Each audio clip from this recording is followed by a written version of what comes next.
7, 6, 5, 3, 2, 1, 0, and liftoff. Olá pessoal, bem-vindos ao Open Talks, segunda edição, e hoje eu tenho a honra de trazer uma grande convidada aqui, a qual eu vou apresentar em breve. Primeiramente, gostaria de pedir que vocês compartilhem, inscrevam-se no canal do YouTube, e é isso que vai motivar a comunidade a continuar explorando os assuntos relacionados ao Open Bank, ao Open Finance, ao LGPD e todas essas movimentações financeiras digitais no mercado do sistema financeiro do Brasil. E para a gente não perder tempo, eu vou trazer aqui, vou apresentar nossa querida Carolina Rabelo, ela que é diretora da Jurídica Institucional da ABBC, Associação Brasileira de Bancos, doutora em Direito Econômico pela PUC, mestre em Direito Internacional pela Unisantos e membro efetivo da Comissão Especial de Estudos da Concorrência e Regulação Econômica da OAB. Olá, Carolina, seja bem-vinda. Obrigada, Leandro, pelo convite. Olha, eu queria dizer que é um imenso prazer você ceder seu tempo para estar aqui. Eu até te falei antes que seu currículo, na minha opinião, é admirável. E eu participei com você daquele painel da FinPay. Foi uma honra também ouvir sua opinião. E até por isso que eu te convidei aqui, porque eu acho que vai agregar valor aí a esse movimento. Com certeza, eu fico muito feliz também pelo convite, muito obrigada. Eu acho que todas as iniciativas da gente poder conversar sobre produtos, sobre inovação, sobre um novo mercado financeiro são muito louváveis. Então eu fiquei muito admirada mesmo e fico muito feliz pelo teu convite. Obrigado, Carolina. Bom, eu queria saber, como a proposta desse programa não é só a gente ficar explorando coisa técnica e tudo mais, a gente tenta humanizar um pouco aqui o programa, conhecer um pouco os profissionais que estão aí envolvidos nesse meio, saber das barreiras que eles enfrentaram. Aí eu queria que você contasse um pouquinho para a gente da sua trajetória e principalmente em meio a um ecossistema predominantemente masculino, que é o ecossistema financeiro do Brasil ainda. Então, você poderia contar como é que foi sua trajetória até chegar hoje, onde você está? Com certeza, com prazer. Se eu chorar, não tem problema, né? Com vontade, pode chorar. Eu sou de Santos, bem do litoral de São Paulo, da praia, e sempre quis muito ter um lugar que eu pudesse fazer a diferença. Então, meu primeiro emprego foi num banco grande, foi no Bradesco, é um lugar que eu tenho muito carinho de ter trabalhado, foi a minha primeira casa, digamos assim, fiz grandes amigos, a gente tinha uma família, e ao longo do tempo eu fui achando que ficar na Baixada Santista já estava ficando um pouco, assim, para mim, e eu gostava muito de estudar, sempre gostei muito de estudar, então fiz a faculdade de Direito em Santos, na Católica de Santos. Depois eu emendei com um mestrado, porque eu falava que eu queria ser professora, e meu pai falava, não, você vai ser pelo menos advogada. Então, foi bem diferente, assim, a forma como as coisas foram construídas, porque eu fiz direito, mas sempre trabalhei com banco. Então, saindo do Bradesco, eu vim para São Paulo, onde eu fiquei um tempo no Banco Sudameris, que virou ABN, e quando se tornou Santander eu saí, e fui fazer consultoria tributária na Deloitte. Fiquei um tempo na Deloitte e fui, depois de 3 anos, para a BBC, que é onde eu estou há quase 10. Então, eu vivi muitos cenários diferentes, eu conheci muitas pessoas diferentes, mas a gente não pode negar que o sistema financeiro é um lugar preponderantemente masculino. E não tenho dúvidas, eu sempre falo isso para os meus amigos e para as meninas que trabalham comigo, não tenho dúvida que com o meu gênio, a minha personalidade, a forma que eu tenho de lidar com o mundo, com as coisas, se eu fosse menino, se eu fosse homem, eu seria visto como um cara assertivo, um cara firme, mas como eu sou mulher, eu sou tida como mandona. Então, é sempre assim, sabe? Não, ela é muito mandona, ela é muito exigente, ela é muito brava, mas tem uma coisa muito forte por detrás disso, né? São falas que trazem um pouco dessa cultura do, peraí, se fosse homem também, estaria de uma outra maneira. Então, a gente tenta lidar com isso de uma forma muito graciosa, Porque se for pensar friamente, Leandro, essa cultura de ter mulheres em postos de liderança, de gerência em si, ela acabou sendo uma coisa muito nova. A gente começou a discutir com mais força a questão do gênero, das posições recentemente. Então, assim, o embrião disso é antigo, mas falar efetivamente, a gente fala o quê? Há 10 anos? Então, para mim, é um motivo de muito orgulho participar do board de uma associação de bancos que congregam 92 instituições, e aí de pequeno, médio porte, que vão de financeiras a corretoras, a fintechs, enfim, todo esse ecossistema do sistema financeiro, e que tem muito homem, mas a gente tenta trazer um pouco dessa graça, dessa sensibilidade, digamos assim, que as mulheres sempre levam nas atividades do dia a dia. Olha, tenho certeza, e é admirável. Pelo pouco que eu te conheço, eu percebi que você tem um otimismo contagiante, eu diria. Que bom! Fico feliz. E acho que isso é muito bom. Você serve de referência para muitos profissionais aí que estão começando, inclusive para mim também. Eu quero explorar, então, um pouquinho toda essa sua trajetória, esses 10 anos do ABVC e demais experiências. Eu estava lendo uma pesquisa, na verdade, essa pesquisa foi do ano passado, de 2019, que 1 em cada 3 brasileiros não tem conta em banco, e que isso representa aproximadamente 45 milhões de pessoas que não possuem conta corrente ou poupança. Isso segundo a pesquisa de 2019 da Locomotiva. Eu queria saber então com você, que você me falou um termo interessante no painel, quando a gente estava falando sobre os desbancarizados e o potencial do Open Banking conseguir ajudá-los. Queria saber qual é a sua visão a respeito do Open Banking, como isso pode ajudar, e desse termo desbancarizados, do termo que você citou no painel. Claro. Inclusive, se você quiser conhecer um pouco da minha história na ABBC, é uma história que mostra que ser crítico é bom. E aí eu posso até compartilhar contigo num certo momento. Foi bem legal a minha trajetória lá dentro, então acho bacana compartilhar. Mas deixa eu responder a tua pergunta para não perder o timing do assunto que eu gosto. Eu sempre falo que hoje em dia a gente não pode se manter mais ao termo desbancarizado, ou seja, aquela pessoa que não tem acesso ao banco. Por quê? Porque hoje em dia são muitas as empresas, as instituições que podem oferecer serviços e produtos financeiros. Então eu sempre enxergo como os desfinanciados. São aquelas pessoas que são desprovidas de um acesso a um serviço ou a um produto financeiro. Então a gente pode pensar que uma financeira pode fazer isso, uma fintech pode fazer isso. Hoje em dia a gente tem apps que não se colocam nem como fintech, mas como uma startup que faz essa aproximação de quem quer emprestar dinheiro e quem quer tomar dinheiro emprestado. Quer dizer, acaba sendo uma injustiça usar o termo com foco em banco. E por que eu trago isso à tona? Porque a gente foi percebendo ao longo dos anos esse movimento de outros players dentro do sistema financeiro nacional. E que esses players, ao invés de serem inimigos dos bancos, eles são feeders.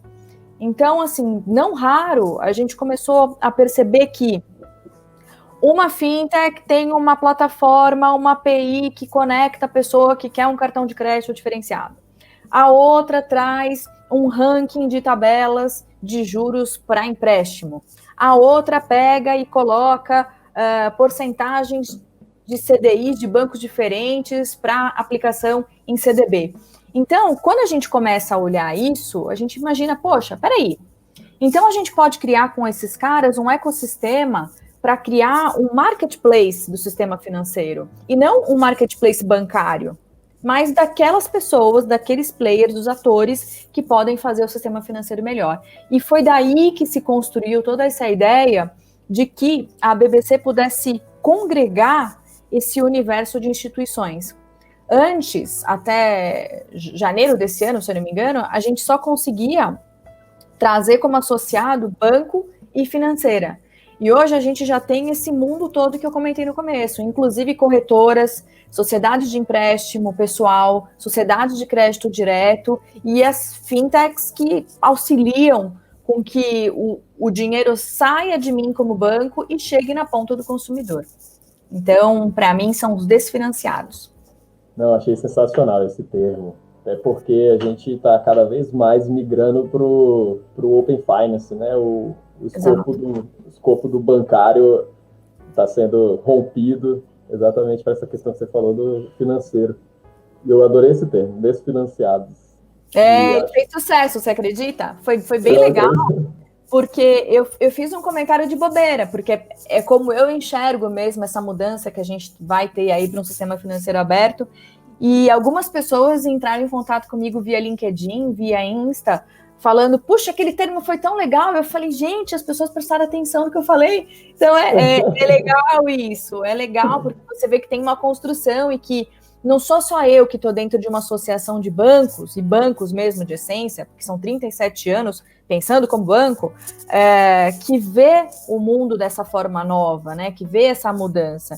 Então é muito legal ver que tem mais gente no nosso sistema, do nosso lado mesmo, pensando de uma forma muito próxima. Eu acho que isso é o que enriquece o debate sempre.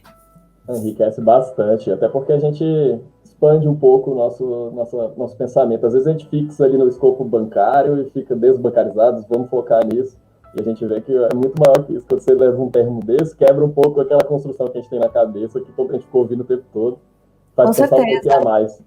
Com certeza. E inovação está nisso, né, Leandro? Sem querer te cortar, mas complementando, a inovação está nisso. Quando a gente pensa nessa questão de desburocratizar o acesso ao crédito, de gerar inovação, de fazer com que os recursos cheguem à ponta do consumidor, tem muito essa parte de quebrar esses paradigmas todos que a gente criou aí ao longo da vida, de que só bancão é que dá crédito, só bancão é que a gente toma empréstimo e pega cartão, e começa a olhar para um outro lado. Lá na associação, por exemplo, a gente tem banco que oferece, só para dar uma dica, investimentos a 115% do CDI. Vai num bancão desses famosos que você conhece e vê se você consegue mais de 90% do CDI, que é a taxa que rege, né, todo o cálculo aí de retorno do valor que você aplica. Então, quando a gente começa a pensar nisso e começa a difundir essa informação, as pessoas começam a perceber que, puxa, eu poderia estar ganhando mais rentabilidade, ou eu poderia ter um cartão de crédito com juros menor. Então, é interessante o movimento que vai se formando e que a gente acaba fazendo parte, porque é uma coisa muito orgânica e muito viva. Não, com certeza. E essa forma de pensar eu acho muito legal, porque uma das grandes barreiras que eu vejo hoje no meu dia a dia é a transformação digital, principalmente na questão do nosso pensamento digital de inovar.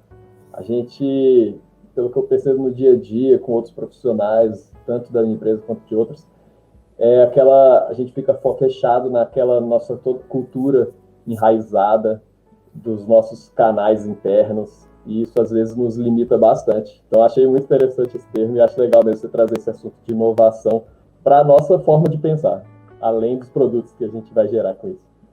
Com certeza. Eu vou jogar um pouco de lenha na fogueira aqui, já que você é da BBC. Manda bala. O pessoal critica muito a questão da regulação do Open Bank, de que pode limitar o acesso às fintechs, da regulação ser, de certa forma, mais em prol dos bancos do que em prol do consumidor final. E você, eu sei que participou da criação da convenção lá junto à BBC, e por isso que eu queria perguntar para você, como você trabalhou pensando no consumidor final? Eu sei que você trabalha no banco, assim como eu, mas a gente, quando faz a autorregulação de mercado, o foco do Open Bank é ajudar o consumidor final e tem que ter a integração junto com as fintechs para que isso aconteça. Então, eu queria saber, na sua participação na convenção, como que você pensou nisso? Tentou fugir um pouco desse paradigma de trabalhar em prol dos bancos e pensar no consumidor, parceria com os fintechs, etc.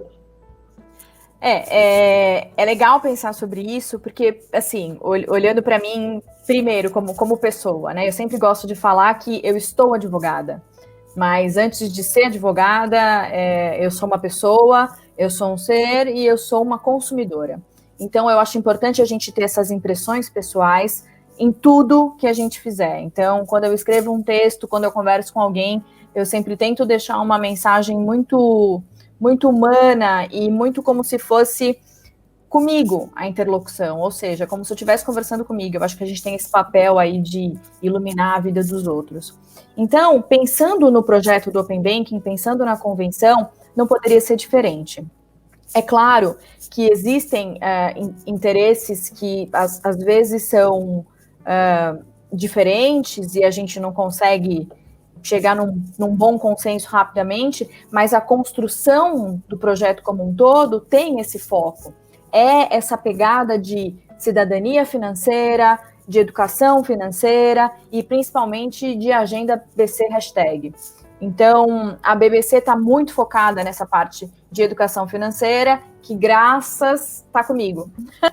É um tema que eu gosto muito, então está comigo. Se acessarem o app da associação, o site tem alguns textos, alguns artigos aí com foco em educação financeira, que existe dinheiro caro e barato, que o crédito pode ser usado de forma consciente. Então, tem umas dicas lá. Se vocês acessarem lá, ou meu LinkedIn, vai ter um monte de informação. E pensando na convenção do Open Banking, que foca na Circular 4032, que é o marco inicial da estrutura do Open Banking em si, a gente não pode esquecer que nas cadeiras do conselho estão os bancos grandes, os bancos pequenos e médios, que eu represento, e aí quem está lá como nosso conselho é o Ricardo Gelbon, o nosso presidente da BBC, e também estão as instituições com foco em fintechs. Então, lá tem a BFintex, a BCD, tem também a Abranet, que tem foco em internet. Então, assim, tem as entidades que tocam todo esse lado. Uma coisa que é super interessante é que, assim, a ideia do Banco Central, com essa nova diretoria, com essa nova organização do banco, tem sido muito com foco em competição e competitividade. Se a gente pensar que 81% dos ativos de crédito do Brasil estão concentrados em 6 grandes bancos, a gente olha e vê que 19% estão com as outras instituições. E aí eu penso em financeiras, bancos pequenos e médios e toda essa movimentação das fintechs. Quer dizer, a gente tem uma visão de ampliação de mercado, de abertura de mercado, que, por consequência, vai fazer com que o consumidor seja muito beneficiado. E aí é que eu imagino, é claro que a gente não tem uma bola de cristal para olhar como o Open Banking vai se dar no dia, enfim, 21 de novembro, como é que vão ser as 4 fases dele. Mas eu imagino que vai chegar um momento em que as instituições elas vão ser especialistas nos assuntos. Eu acho que, com foco em toda essa governança que a gente está criando, vai ter um banco que vai ser o super banco em cartão de crédito, que vai ter as taxas tais, um outro banco que vai ser um super banco em cheque especial, que vai ter um juros mais baixo, um outro banco que vai ter empréstimo tal, investimento tal. Então, o grande empurrão com foco em consumidor, que vai acabar sendo o centro de tudo, como deveria ser, porque os dados são nossos, né, os cadastros são nossos, vai ser justamente ter o poder de estar em todos os lugares e pegar o benefício de que cada lugar oferecer. Então, eu sou a Carolina, eu quero estar no banco A, B, C e D, e de cada instituição eu vou conseguir tirar o melhor que ela me oferecer. Eu acho que é aí que está essa nossa contribuição de banco pequeno e médio e das fintechs, no sentido de que, olha, vamos abrir o mercado, vamos dar mais espaço. Esse é o nosso norte. Não, muito legal. São vários nichos especialistas, assim, cada um pegando um nicho especialista e que juntos vão fornecer novos produtos inovadores e novas experiências. Essa é a minha visão, data máxima vênia. Essa é a forma como eu enxergo que pode ser uma possibilidade. É claro, tem banco fazendo um caminho de volta, tem banco que estava monoproduto e que agora entende que precisa ser mais completo. Então, de cartão de crédito passou para abertura de conta e de conta com transferência internacional. Então, assim, tem banco que está querendo ser mais múltiplo, digamos assim. Mas eu acho que pensando no projeto Open Banking, eu acho que vai ser muito bacana para o consumidor poder olhar e falar assim, daquele eu quero isso, daquele eu quero aquilo. E se o mesmo banco puder oferecer tudo de uma forma incrível, a pessoa vai ser totalmente fidelizada e vai querer ficar, né? É isso que é o máximo do projeto.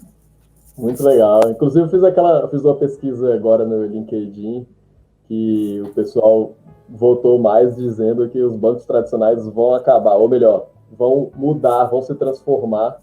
Exatamente, e eu concordo com você, vejo muito essa transformação nesse sentido que você falou, de se especializar em certos nichos e trabalhar em parcerias para oferecer produtos com experiência melhor.